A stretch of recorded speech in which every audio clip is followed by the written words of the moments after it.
You need to leave. Your kids are too noisy and messy.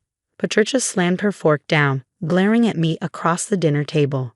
My name is Olivia, and at 34, I was being told by my mother-in-law to move out of a house she thought was hers.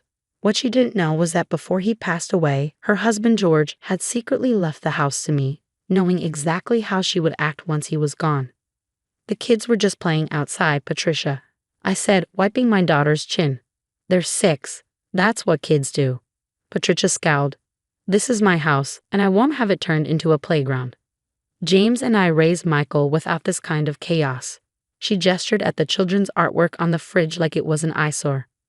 Across the table, my brother-in-law James nodded in agreement while his wife, Sophie, smirked. They had moved in months ago after James lost his job, but somehow, their presence never seemed to bother Patricia. You have until tomorrow to leave, Patricia continued. I talked to Michael, and he agrees. My heart sank. My husband, Michael, was deployed overseas, but we had already discussed Patricia's behavior. He told me to stand my ground when the time was right. I remembered George calling me into his study 2 years ago. His voice was weak, but determined. Olivia, listen to me. Patricia will try to take the house from you.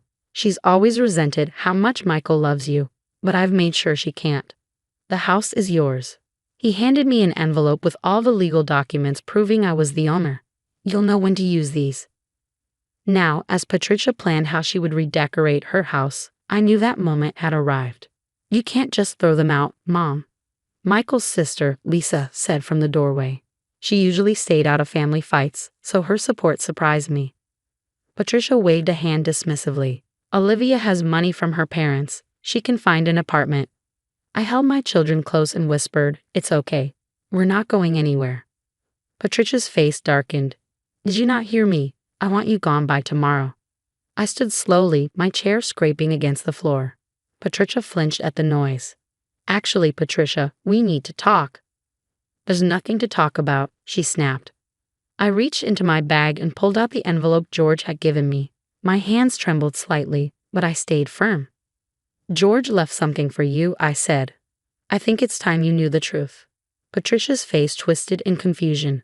Behind her, James and Sophie exchanged worried glances. They had been counting on staying here rent-free. What are you talking about? Patricia demanded. George left everything to me. I placed the envelope on the table. Not everything. Not the house. Patricia's hands shook as she opened the documents. Her face turned pale as she read. This can't be real. But it was. Every word, every signature, every legal stamp. The house was never hers. She had just tried to evict the wrong person. Patricia's hands shook as she flipped through the trust documents. Her face grew paler with each page. The dining room was silent except for the hum of the air conditioning and my children's soft whispers. This is fake, she finally said, but her voice was weak. George would never do this to me. He would never give our home to. She waved a hand at me, unable to say my name. To his grandchildren's mother. I finished for her. To the woman who took care of him while you were busy with your social clubs. Is that so hard to believe, Patricia? James leaned forward, frowning.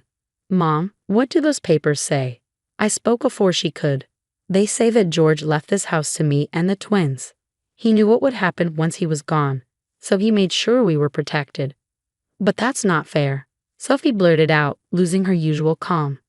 We were planning to renovate the East Wing for our home office. I turned to her. You mean my East Wing? The one you've been living in rent-free for 3 months. Patricia slammed the papers on the table. I won't accept this. I'll call my lawyer tonight. Go ahead, I said, taking out my phone. Want Mr. Harrison's number? He handled all the paperwork for George. Patricia froze. She knew George's lawyer well. If he handled the trust, it was solid. Lisa, who had stayed quiet, finally spoke. Mom, if George did this, maybe he had a reason. Patricia's voice rose. What reason could he have for giving my house to her? I reached into the envelope and pulled out a letter written in George's handwriting. Maybe you should read his explanation yourself. Patricia snatched the letter and read quickly. I already knew every word. My dearest Patricia, if you're reading this, it means Olivia has had to show you the truth. I know you're angry, but please understand. I did this to protect our grandchildren and the woman who brought happiness back into Michael's life. I watched you try to control everything and everyone, including me. But Olivia is different. She loves Michael for who he is, not who she wants him to be. She gave us 2 wonderful grandchildren who deserve to grow up in a home filled with love, not strict rules and criticism. The house belongs to her now.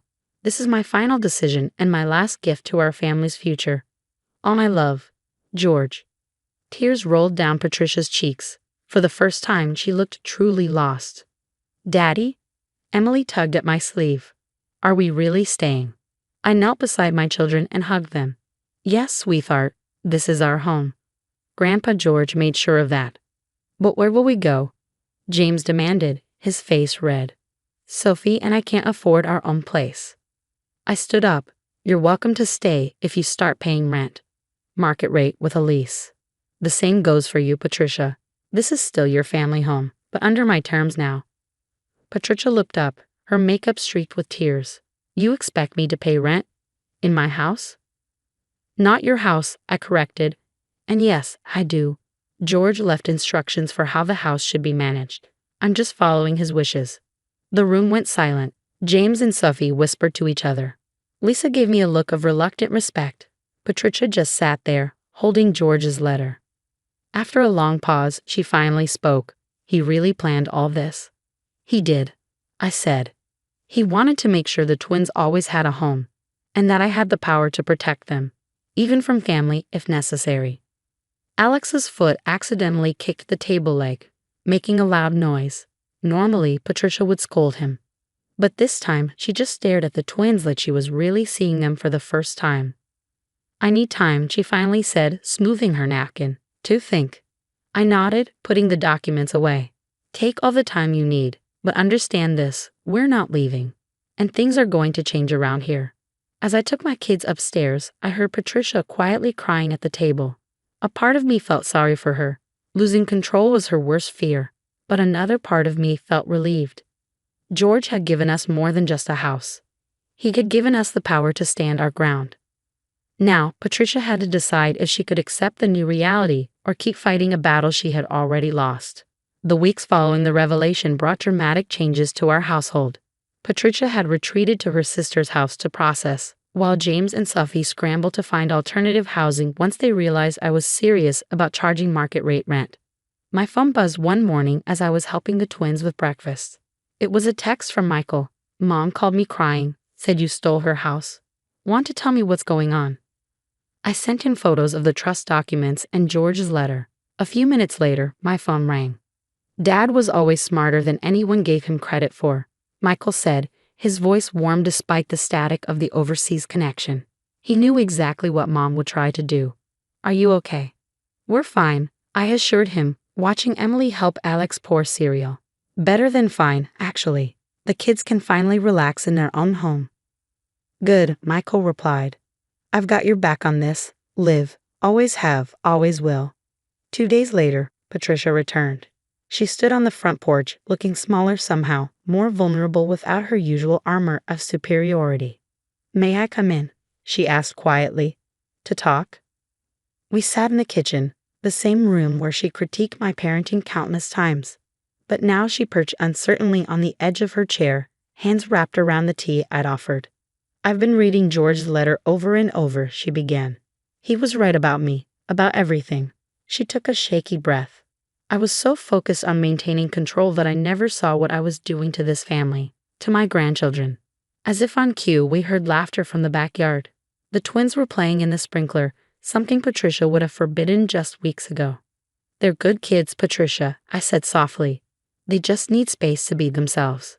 She nodded, tears forming in her eyes. George knew that. He saw what I couldn't, or wouldn't see. She reached into her purse and pulled out an envelope. I had my lawyer review everything. The trust is ironclad. The house is legally yours. It's still your home too, I reminded her. If you want it to be, but things have to change. I know, she whispered. I'd like to try to do better. To be the grandmother they deserve. Over the next few months, we all watched in amazement as Patricia slowly transformed.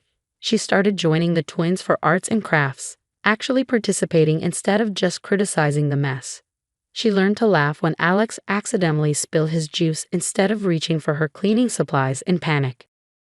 James and Sophie eventually found their own apartment, realizing that depending on Patricia's favor had held them back from growing up.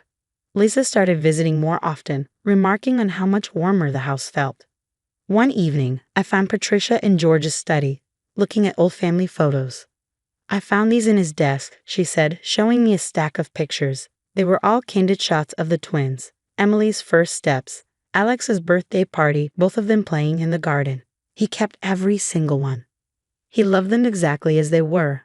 I said gently, "No conditions, no expectations." Patricia wiped her eyes. "I'm learning to do the same.